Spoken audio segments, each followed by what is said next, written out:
بسم اللہ الرحمن الرحیم۔ شروع اللہ کے نام سے جو بڑا مہربان نہایت رحم والا ہے۔ لقد أنزلنا إليكم كتابا فيه ذكركم أفلا تعقلون نحمده ونصلي على رسوله الكريم اما بعد فاعوذ بالله من الشيطان الرجيم بسم الله الرحمن الرحيم يا أيها الذين آمنوا اتقوا الله وابتغوا إليه الوسيلة الصلاة والسلام عليك يا سيدي يا رسول الله وعلى آلك وصحابك يا حبيب الله الصلاة والسلام عليك يا سيدي يا رسول الله وعلى آلك وصحابك يا نبي الله الصلاة والسلام عليك يا سيدي يا رسول الله وعلى آلك وصحابك يا محمد رسول الله صلی اللہ علیہ وآلہ وسلم۔ دوستان محترم، آج ہمارا تقریباً تیسرا بیان ہے کہ اللہ کو کیسے پہچانا جائے۔ ہم نے 2 بیان اسی موضوع پہ کیے، لیکن اس کے ساتھ ساتھ ہم یہ بھی بتائیں گے کہ اللہ کا قرب کیسے حاصل کیا جاتا ہے۔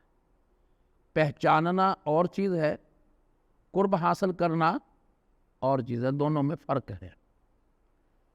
قرب تب ہی حاصل ہوتا ہے جب پہلے پہچانا جائے۔ اگر آپ کسی کے پاس بیٹھنا چاہتے ہیں، آپ اس کی محبت حاصل کرنا چاہتے ہیں، تو پہلے آپ اسے جانیں گے، اسے پہچانیں گے۔ کیوں بھائی؟ غلط تو نہیں یار کہہ رہا، مجھے بتا دو نا۔ آپ اس کو جانیں گے، پہچانیں گے، اس کے بعد آپ اس کے پاس بیٹھیں گے، قرب حاصل کریں گے، محبت حاصل کریں گے۔ اسی طرح اللہ تبارک و تعالیٰ کو پہلے پہچاننا پڑے گا، اس کے بعد اس کا قرب آپ کو ملے گا۔ آپ قرب کی چاہت کر سکتے ہیں، آپ محسوس کریں گے کہ میرے دل میں چاہت ہے کہ میں رب کو پالوں، رب کے قریب ہو جاؤں۔ اللہ پاک نے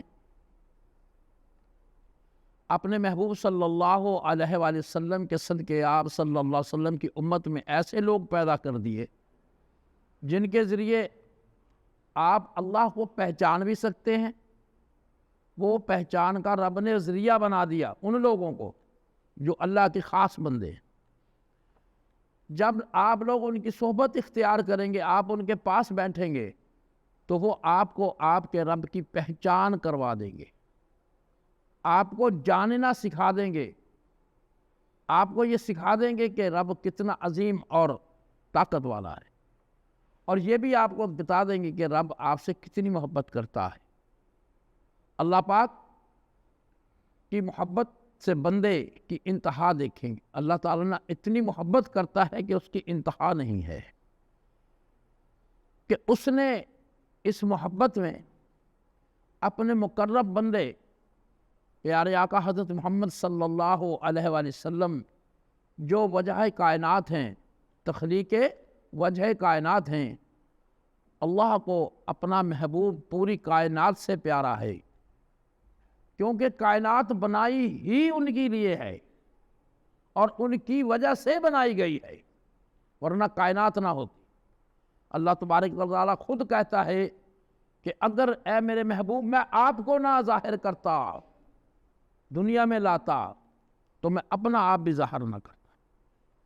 اس لیے اللہ تبارک و تعالیٰ نے ایسی ہستی کو، جس کی وجہ سے کائنات بنائی، جس کی وجہ سے انسان کو اللہ تعالیٰ نے محبت کرنا سکھایا، اس کو آپ لوگوں کے اندر مبعوث فرمایا، اپنے محبوب صلی اللہ علیہ وسلم سے محبت میں لوگوں کو شریک ٹھہرایا، کیونکہ اللہ بھی محبت کرتا ہے، بندے بھی محبت کرتے ہیں۔ شراکت ہو گئی نا کہ نہیں بھائی؟ حالانکہ اللہ کہتا ہے شرک نہ کرو، لیکن اس جگہ پہ آ کے اللہ نے کہا نہیں، تم بھی میرے شریک بن جاؤ، اور پھر کہا یا ایھا الذین آمنوا صلوا علیہ وسلموا تسلیما۔ اللہ تعالیٰ نے کہا کہ میں بھی پڑھتا ہوں، تم بھی پڑھو۔ تو دوستان محترم، وہ آپ سے کتنی محبت کرتا ہے۔ اللہ پاک کی محبت سے بندے کی انتہا دیکھیں کہ اس نے اپنے سب سے مقرب بندے، اپنے سب سے محبوب کو، جو کہ تخلیق وجہ کائنات ہیں، ان کو اپنے بندوں کے درمیان مبعوث فرمایا، اور فرمایا اپنے محبوب سے محبت میں لوگوں کو شریک ٹھہرایا۔ کیوں کیا؟ اس لیے کیا کیونکہ وجود مصطفیٰ صلی اللہ علیہ وآلہ وسلم ہی رب ہونے کی دلیل ہے۔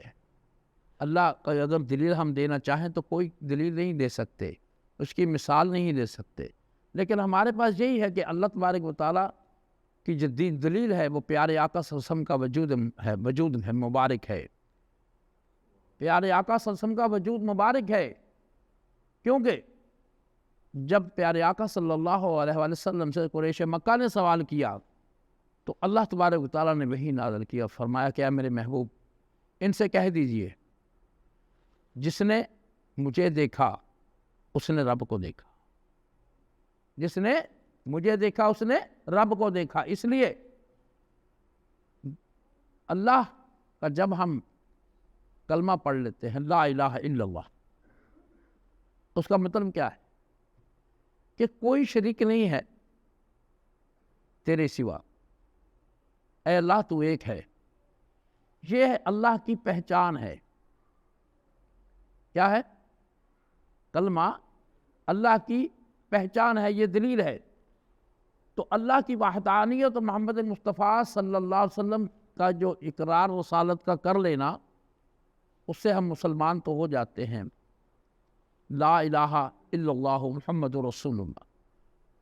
تو میرے دوستو، اس بندے کا ظاہر اپنے رب کے سامنے جھک جاتا ہے۔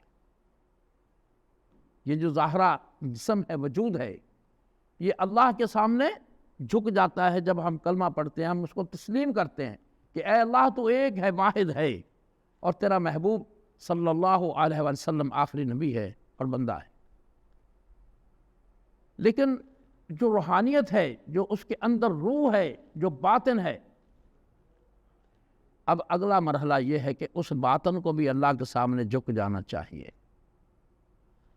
اس کے لیے اسے اللہ پاک کے نیک بندوں کی صحبت اختیار کرنی چاہیے، نیک بندوں کا وسیلہ ڈھونڈنا چاہیے۔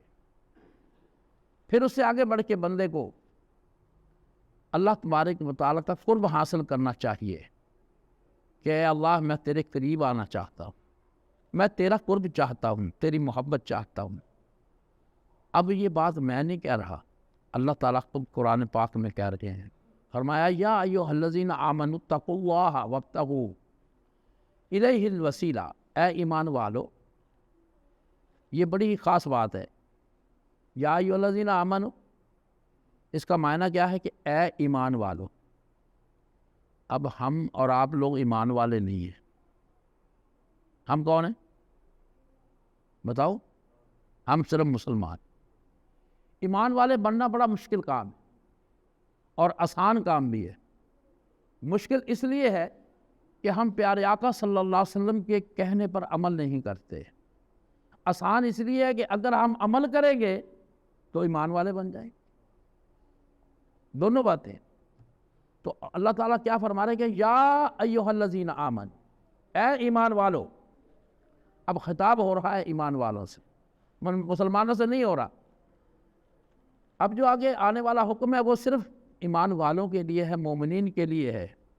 کیوں کہ وہ جو منزل ہے صرف مومنین کے لیے ہے، مسلمانوں کے لیے نہیں ہے۔ جو خالی مسلمان ہی رہتا ہے وہ آگے کی منزل کو نہیں پانا چاہتا، آگے قدم اٹھانا نہیں چاہتا، اس کے لیے وہ حکم نہیں ہے۔ تو کیا فرمایا؟ اے ایمان والو، اللہ کا قرب حاصل کرنا کا ذریعہ تلاش کرو۔ یا ایھا الذین آمنوا اتقوا اللہ وابتغوا الیہ الوسیلہ۔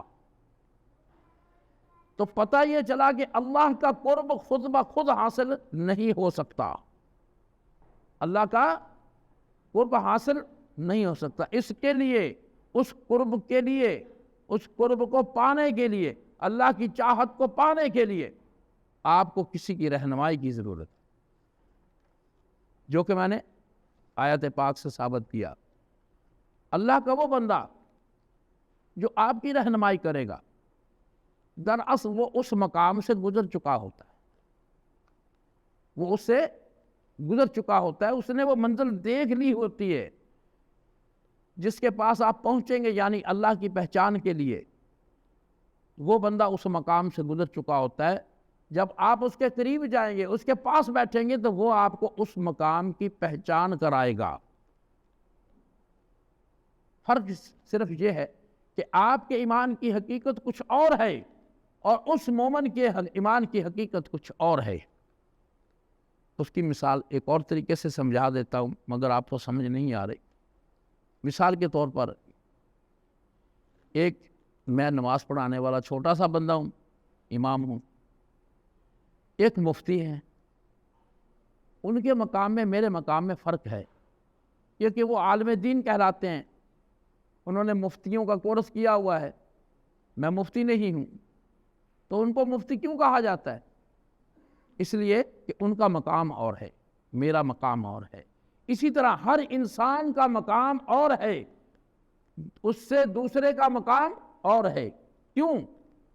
ایک شخص اللہ کی راہ میں عبادت کرتا ہے، اللہ کو چاہتا ہے، اللہ والوں کے قریب ہوتا ہے، وہ جو قریب کر لینے والے لوگ ہیں وہ اس کو اس راستے پر لے کے چلتے ہیں، تو اس کا مقام اور ہو جاتا ہے۔ تو میرے دوستو، اگر آپ اس ایمان کی حقیقت کو پانا چاہتے ہیں تو آپ اپنے خالق و مالک کے سامنے جھک جائیں۔ وہ جس کے پاس آپ جائیں گے وہ آپ کو بتائے گا کہ مولا کتنا رحیم و کریم ہے، اور اس کا محبوب صلی اللہ علیہ وسلم کا رب کے ساتھ کائنات کے جو رب کا کائنات ہے، رب کائنات ہے، اس کا رشتہ کیا ہے نبی پاک صلی اللہ علیہ وسلم سے، اور ان سے ادب آپ نے کیسے کرنا ہے، تعظیم کا رشتہ کیسا ہونا چاہیے، ہمیں یہ پتہ نہیں ہے، ہمیں معلوم نہیں ہے۔ آپ نے اکثر دیکھا ہوگا کچھ لوگ پیارے آقا صلی اللہ علیہ وسلم کا نام لیتے ہیں تو ادب نہیں کرتے، تو محمد، ہم کہتے ہیں صلی اللہ علیہ وآلہ وسلم۔ کیوں؟ ہمارے دل میں چاہت ہے، ہمارے دل میں ادب ہے، ہمیں سکھایا گیا ہے کہ ادب کرنا چاہیے، کیونکہ وہ اللہ کے محبوب ہیں۔ تو یہ بتایا جا رہا ہے، لیکن کیوں کہ آپ اس مقام پر نہیں پہنچے جہاں پر وہ اللہ والا موجود ہے، کہ آپ محمد صلی اللہ علیہ وسلم سے محبت کے تقاضے کو جاننے اور پورا کرنے کے لیے آپ اس کے پاس جائیں گے تو وہ رب کی پہچان بھی کرائے گا اور رب سے قرب الہی نصیب ہونے کے لیے آپ کو راستہ بھی بتائے گا، ورنہ آپ نہ قرب حاصل کر سکیں گے نہ رب کی پہچان نصیب ہوگی۔ آپ کو میں ایک حدیث مبارکہ سے اس حقیقت کو سمجھاتا ہوں جو قرب الہی کا ذریعہ ہے۔ حضرت حارث بن مالک انصاری رضی اللہ تعالیٰ عنہ سے مروی ہے کہ ایک مرتبہ وہ پیارے آقا صلی اللہ علیہ وسلم کے پاس سے گزرے، صبح کا وقت تھا، تو آپ صلی اللہ علیہ وسلم نے ان سے استفسار فرمایا، مطلب آپ نے پوچھا کہ اے حارث، تو نے صبح کیسے کی ہے؟ اب یہ جو باتیں ہیں یہ نہ سمجھنا کہ نبی صلی اللہ علیہ وسلم کو پتہ نہیں تھا، نہیں، آپ کو پتہ تھا۔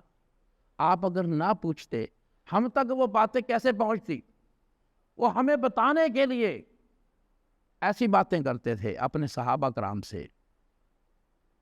انہوں نے عرض کیا، یا رسول اللہ صلی اللہ علیہ وآلہ وسلم، میرے ماں باپ آپ پر قربان ہوں، میری جان آپ پر قربان ہو۔ اب انہوں نے جواب دیا، مؤمناً حقا، میں نے سچے مومن کی طرح صبح کی۔ آپ نے دوبارہ ارشاد فرمایا کہ سچے مومن کی طرح، یعنی ایسا مومن جو حقیقت ایمان جانتا ہے۔ حضور پاک صلی اللہ علیہ وسلم نے فرمایا، غور کرو کیا کہہ رہے ہو۔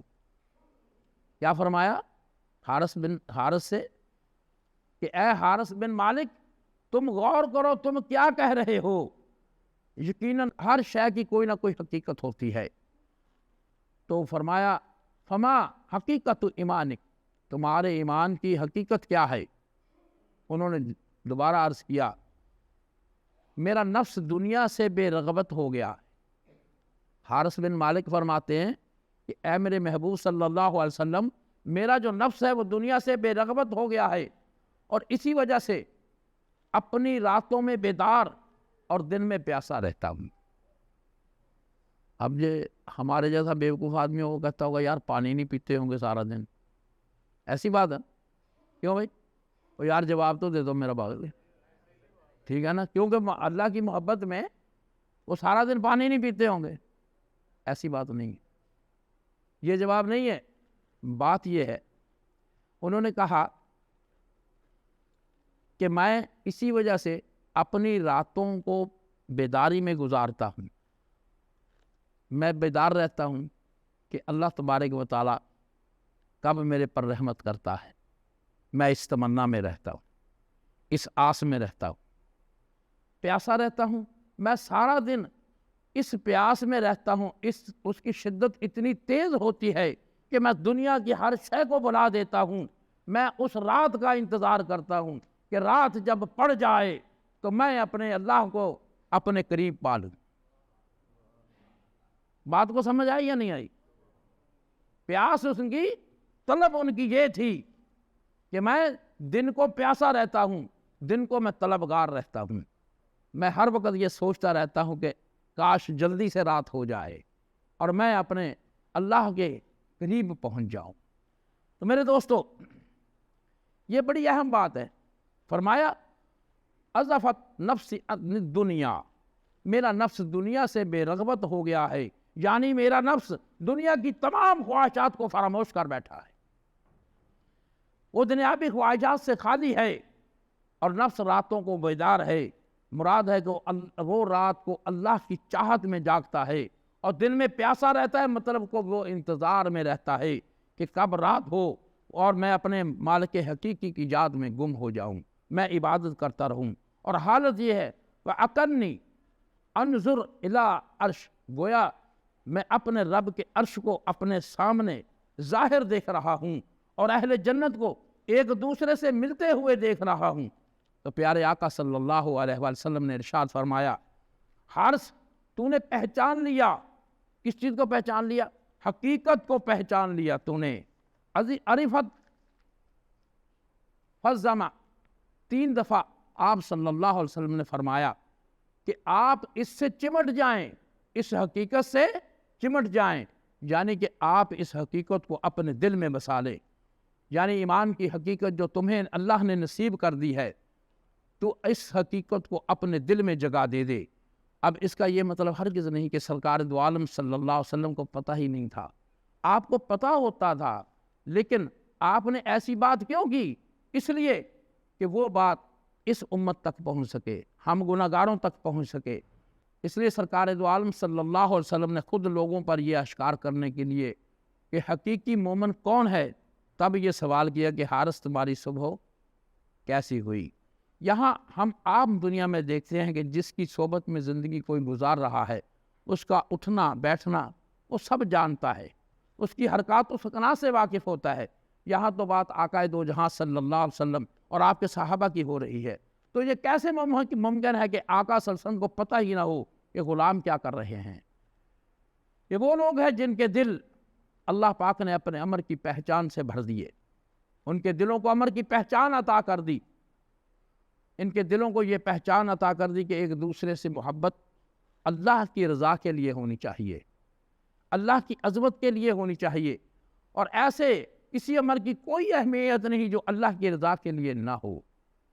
جب بندہ اس مقام پر آ جاتا ہے، اس کی ہر محبت فقط اللہ کی عظمت کے لیے ہو، اللہ کی رضا کے لیے ہو، تو پھر اللہ پاک نہ صرف اس دنیا میں بلکہ آخرت میں بھی اسے ایک بلند مقام عطا فرمائیں گے۔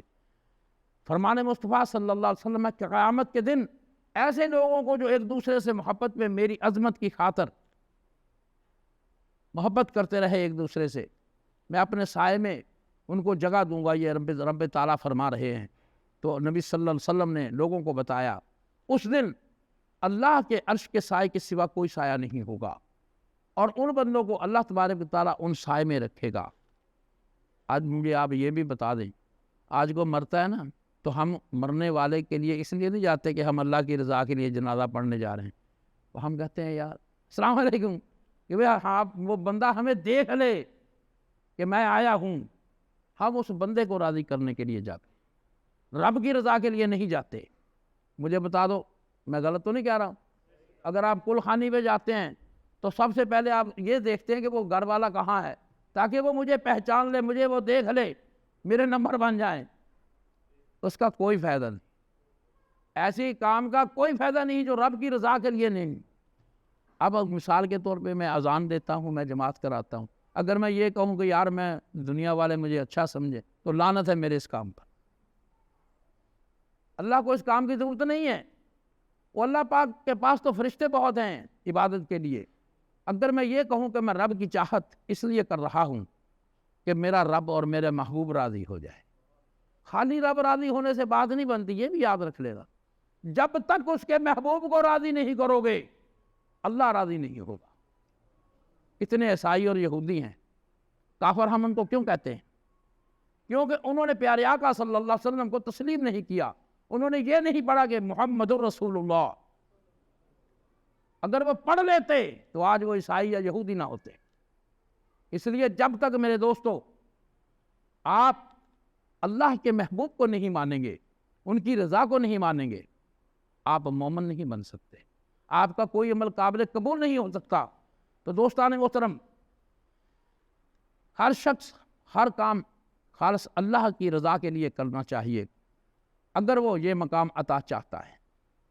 اس حقیقی ایمان کی پہچان اسے مل جائے گی، اسے اصل نیکی کا پتہ چل جائے گا، جس کا ذکر خود اللہ تعالیٰ نے آیت نمبر 177 سورۃ البقرہ میں کیا کہ نیکی صرف یہ نہیں کہ تم اپنے منہ مشرق اور مغرب کی طرف پھیر لو، بلکہ یہ قرآن کہہ رہا ہے، بلکہ اصل نیکی تو یہ ہے کہ کوئی شخص اللہ پر، قیامت کے دن پر، فرشتوں پر اور کتاب پر اور پیغمبروں پر ایمان لائے اور اللہ کی محبت میں، مال قرابت داروں میں، یتیموں میں، محتاجوں میں اور مسافروں میں اور مانگنے والوں میں اور غلاموں کی گردنوں کو آزاد کرانے میں خرچ کرے، نماز قائم کرے اور زکوٰۃ ادا کرے.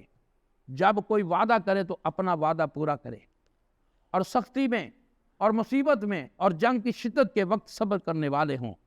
یہی لوگ سچے ہیں، یہی پرہیزگار ہیں. یعنی ہر عمل فقط اللہ اور اس کے رسول کی محبت میں ہونا چاہیے. تبھی آپ سمجھ جائیں گے کہ انسان کی تخلیق کا مقصد کیا ہے، پہچان کے ساتھ ساتھ اس کے قربت کی چاہت کیا ہے. اللہ پاک اپنے حبیب صلی اللہ علیہ وسلم کے صدقے ہمیں اپنے راہ کا راہی بنا دے. آمین بجاہ النبی.